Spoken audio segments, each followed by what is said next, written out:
Ever thought about the multitude of ways your digital world could be compromised?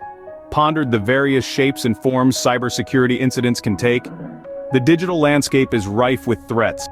Today, we'll unravel the intricacies of these incidents and shed light on their prevention. One of the most infamous types of these incidents is the data breach. This involves unauthorized access to and disclosure of sensitive information. Whether it's your personal data, your financial records, or your intellectual property, it's all up for grabs in a data breach. Then there are malware attacks. These involve the deployment of malicious software with the intent to harm or gain unauthorized access. Viruses, worms, trojans, ransomware, spyware, they're all different types of malware, each with its own way of wreaking havoc. Phishing is another common type of cybersecurity incident. This is when someone tricks you into revealing sensitive information. They might use deceptive emails, messages, or websites that mimic legitimate entities. Denial of service attacks or DOS attacks are also quite common. These are deliberate efforts to disrupt or disable computer systems, networks, or services, rendering them temporarily or indefinitely unavailable. Insider threats are another type of incident that can be particularly insidious. These occur when individuals within an organization misuse their access and privileges, either intentionally or unintentionally. Password attacks are another common type of incident. These involve attempts to gain unauthorized access to systems or accounts by exploiting weak passwords or using techniques like brute force attacks. Social engineering is yet another type of cybersecurity incident. This involves manipulating individuals into divulging confidential information or performing actions that could compromise security. IoT vulnerabilities are a growing concern.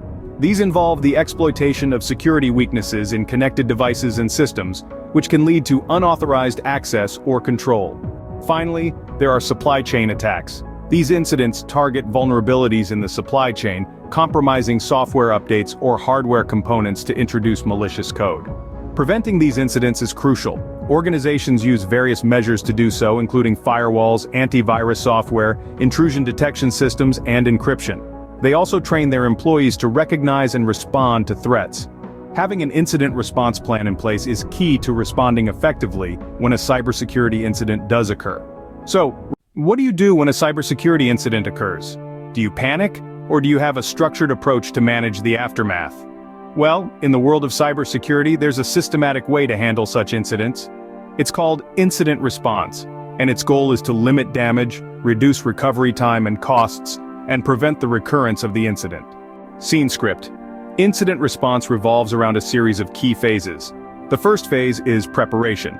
This involves establishing a computer security incident response team, or CECIRT, with defined roles and responsibilities.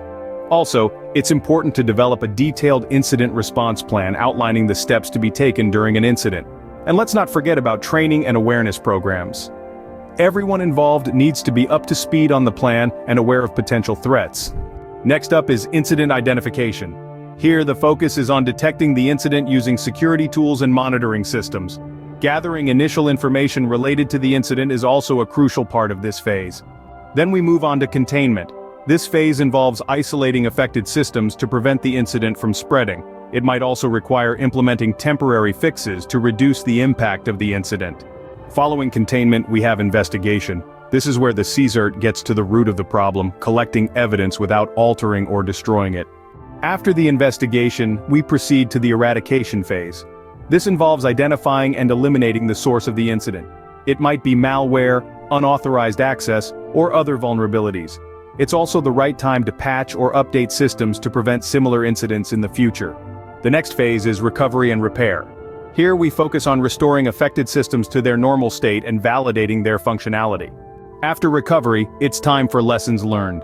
This involves conducting a post-incident review to identify strengths and weaknesses of the incident response process. Based on the insights gained, the incident response plan should be updated. Communication is another pivotal phase. This involves notifying stakeholders about the incident and managing public relations to minimize reputational damage. Finally, we have documentation. It's vital to maintain a detailed record of the incident, including the timeline of events, actions taken, and outcomes. This phase also ensures legal and regulatory compliance of the incident response process. Remember, incident response isn't a one-and-done process. It's iterative and requires continuous improvement. Regular testing, simulation exercises, and updates to the incident response plan are essential to enhance an organization's ability to respond effectively to evolving cybersecurity threats. So, the next time a cybersecurity incident strikes, let these phases guide your response. Stay prepared, stay vigilant, and stay secure.